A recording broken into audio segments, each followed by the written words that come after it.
Rembrandt and Rothko.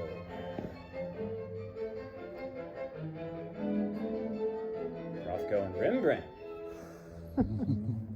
Rothko and Rembrandt and Turner. Rothko and Rembrandt and Turner. Rothko and Rembrandt and Turner. Rothko and Rembrandt and Turner. Oh my. Chinese place is closing. Well, everything worthwhile ends. We're in the perpetual process now. Creation, maturation, and cessation. There's another Chinese around the corner. And the eternal cycles grind on. Generations pass away. Hope turns arid. But there is another Chinese around the corner. Not much for small talk. It's small.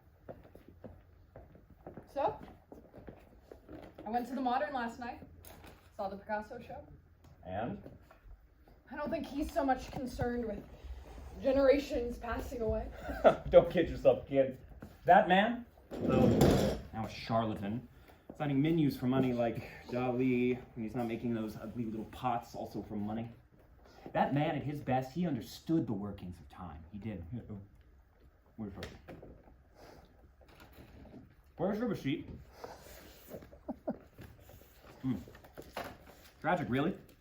To grow superfluous within your own time? You know, we destroyed Cubism. Myself, de Kooning, Jackson Pollock, Martin Newman, all the rest. We stomped it to death. Nobody could paint a Cubist picture today. You take pride in that. Stomping Cubism to death. Well, the child must banish the father. Respect him, but kill him. And enjoy it? Doesn't matter. Just be audacious and do it. Courage in painting isn't facing the blank canvas, it's facing Monet. It's facing Velasquez. All we can do is move beyond what was there to what is here, and hope to gain some intimation of what will be here, what is past and passing and to come. That is Yeats, whom you have not read. Come on, but Picasso... And to Picasso, I thank for teaching me that movement is everything. Movement is life. From the moment we are born, we squall, we squirm, we writhe. To live is to move. Now, without movement, paintings are what? Dead? Precisely.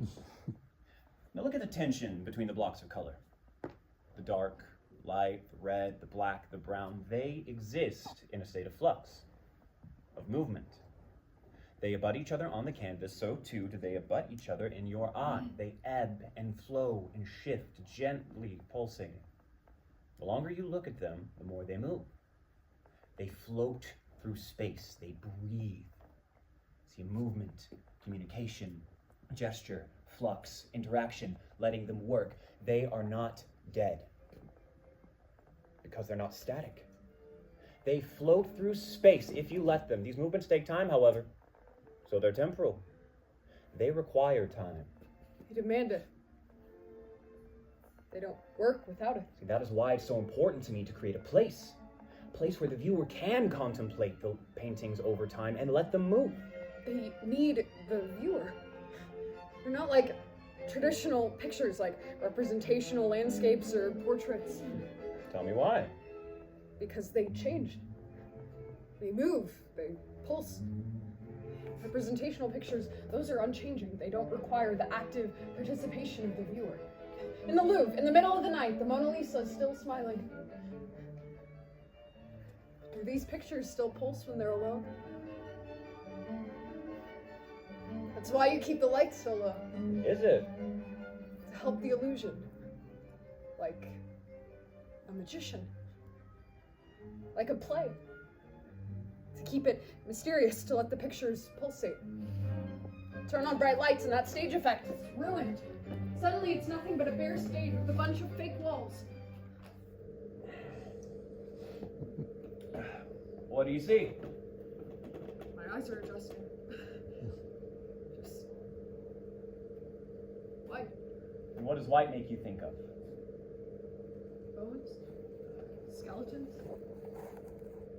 Carnal house. Anemia. Cruelty. Really? It's like an operating theater now. How does white make you feel? Frightened? Why? Doesn't matter. Why? It's like the snow. Outside the room where my parents died, it was winter. I remember the snow outside the window. white. And the pictures in this light, they're flat. Vulgar, even. This light hurts them. So you see how it is with them. How vulnerable they are. People think that I'm controlling the light, controlling the height of the pictures, controlling the shape of the gallery. It is not controlling. It's protecting. These pictures live by companionship. They die by the same token. It's a risky act to send them out into the world.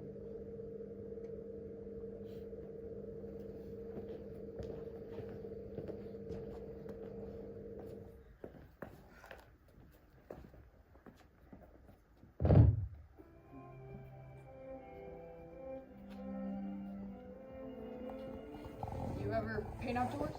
You mean out in nature? Yeah. Nature doesn't work for me. The light's no good. Wasn't all those bugs? Yeah. No. I know. There are those plein air painters that sing to you endless paeans about the majesty of natural sunlight. Oh, get out there. Just muck around in the grass, they'll tell you. Like a cow. When I was young, I didn't know better. So I'd haul my supplies out there, and the wind would blow the paper, and the easel would fall over, and then the ants would get in the paint. Oi. Then I went to Rome for the first time. I visited Santa Maria do Popolo to see Caravaggio's Conversion of Saul. Which, as it turns out, is tucked away in this dark corner of a dark church. No natural light, but the painting glowed with this sort of rapture. It glowed. Now, consider. Caravaggio was commissioned to paint this picture on this specific place. He had no choice. So he stands there, looks around. Oh, it's like it's underneath the ocean. It's so goddamn dark. How's he gonna paint here? So he turns up to his creator. Oh Lord, help me, unworthy sinner that I am. Tell me, God on high, what the fuck do I do now? And then it comes to him. That divine spark. He illuminates the painting from within. He gives the picture inner luminosity. It lives.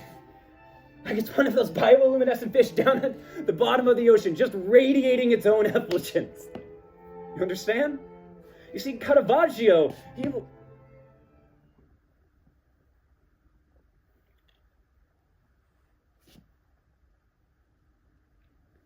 Bring me the second bucket. Are you really going to paint? What the hell do you think I've been doing? Give me black number 4 and the first maroon.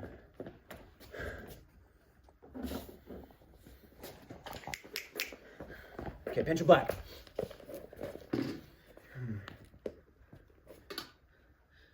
Just set them out again.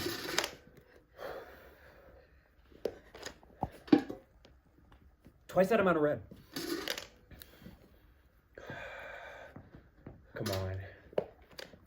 Come on. What does it need? Red. I wasn't talking to you. Stop! Don't you ever do that again! By what right do you speak? By what right do you express an opinion on my work? Who the fuck are you? What have you done? What have you seen? Where did you earn the right to exist here with me and all of these things that you do not understand? Red?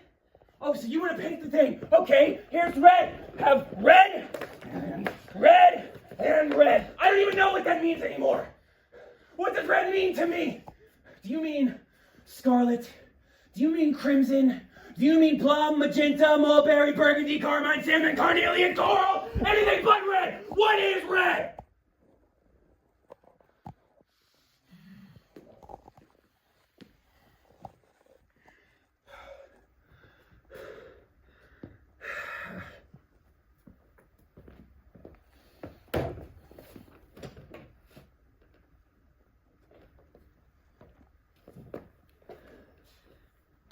I meant sunrise. Sunrise. I meant the red at sunrise, the feeling of it. Oh, well, the feeling of it. I mean, what do you mean, by the feeling of it. I didn't mean red paint only. I meant the emotion of red at sunrise. Sunrise isn't red. Yes, it is. I'm telling you it's not. Sunrise is red, and red is sunrise. Red is heartbeat. Red is passion. Red wine. Red roses. Red lipstick. Beets. Tulips. Peppers. Arterial blood. That too. Rust on the bike on the lawn. And apples. And tomatoes. Dresden firestorm at night. The sun in Rosso, flag in Delacroix, Robin El Greco. A rabbit's nose. An albino's eyes. A parakeet. Florentine marble. Atomic flash. Nick yourself shaving, blood in the Barbasol. Ruby slippers. A technicolor that phoned to the Kremlin on the president's desk. Russian flag. Nazi flag. Chinese flag. Simmons, pomegranates, red light district, red tape, rouge. Lava. Lobsters. Scorpions. Stop sign, sports car, a blush. Viscera. Flame. Dead faucets. Traffic lights, Titian hair. Slash your wrist. Blood in the sink. Santa Claus. Satan! So. Red. Exactly. Got any more cigarettes? You know, more than anything, you know what else? What? Matisse's painting. Red Studio. It's a portrait of his own studio. Walls, this brilliant red. Floors, furniture, all red. Like the color had just radiated out of him. Swallowed everything up. When the modern first put that picture up, I would spend hours looking at it. Day after day I'd go. You could argue that all of the work that I do here today, you could trace the bloodlines right back to that painting. And all those hours spent standing there, letting the picture work,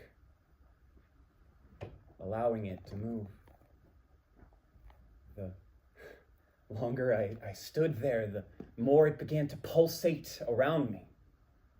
I was completely swallowed up by it. Such planes of red he made, just these most energetic blocks of color, this emotion. Yeah, that was a long time ago now. It's still there. Oh, I can't look at it now. Why? It's too depressing. How can all that red be depressing? I don't see the red anymore. Even in that painting.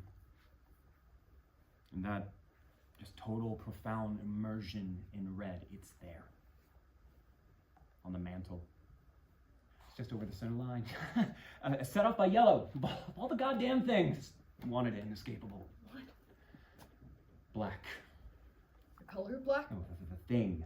Black.